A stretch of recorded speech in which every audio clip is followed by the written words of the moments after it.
Mày muốn đấy thùng thùng thôi má mình ôi cái này ôi lần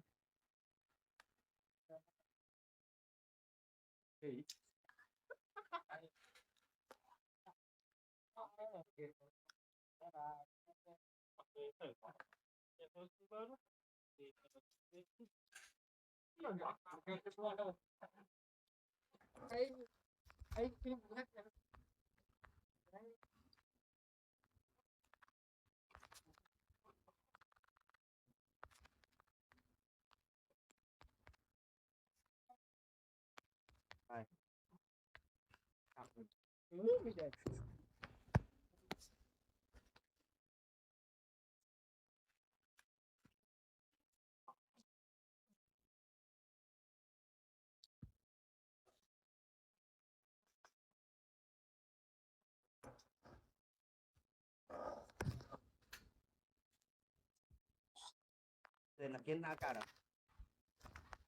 rồi cả về ở phải đấy về con nam đấy cứ mua cá mà một mua cá em bên này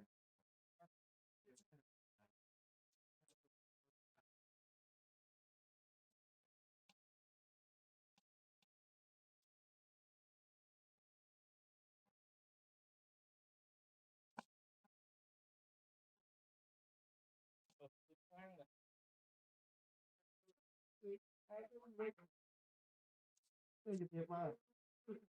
Đấy, được rồi. Đây chút nào.